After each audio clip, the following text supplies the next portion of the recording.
about investment and the India growth story. Do remember, Uttar Pradesh is all set for the global collaborations and investments. Shri Manoj Kumar Singh, the Chief Secretary of the State of Uttar Pradesh, has spoken in an exclusive conversation with the Managing Editor and the Chief Business Officer of the Times Network, Mihir Bhatt. Listen in to what he says. Davos में एक चीज देखने को मिलती है, जैसे उत्तर प्रदेश की अगर हम बात करें, एक तरफ जो इंफ्रास्ट्रक्चर है उस पर काफी काम हो रहा है, तो जो बुनियादी सुविधा है उसके सुधारने में काफी ज्यादा मेहनत और निवेश दोनों ही जा रहा है उत्तर प्रदेश में।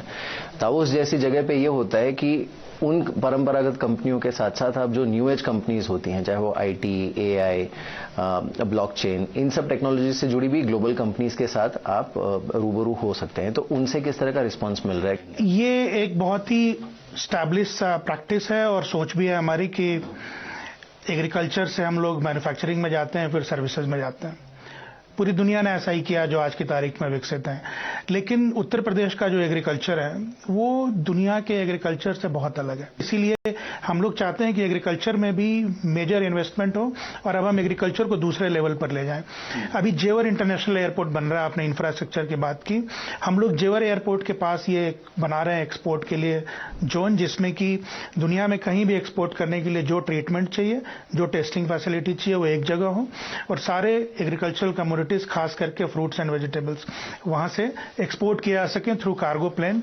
अब दूसरी बात इंफ्रास्ट्रक्चर की है। आज की तारीख में देश में जितना एक्सप्रेसवे है उसका 40% हम लोग के पास है और ये गंगा एक्सप्रेसवे पूरा होते ही ये लगभग 55% एक्सप्रेसवे होगा। अभी नए एक्सप्रेसवे भी उनकी न्यू पड़ने वाली है, कुछ दिनों में आप खबर सुनेंगे इसके बारे में।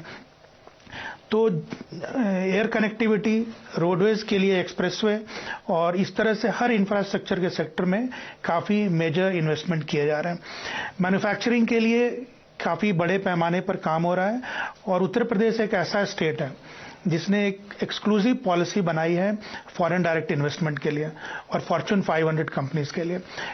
यूपी में लैंड कम है, एग्रीकल्चरली प्रोडक्टिव है, इसीलिए महंगा है। बाकी कई जगह बहुत सस्ते में लोगों को जमीन मिल जाती है इंडस्ट्री लगाने के लिए। तो हम लोगों ने एफडीआई और फॉर्च्यून 500 में कंपनीज को 75% सब्सिडी पर लैंड देने के लिए ये एक पॉलिसी बनाई है।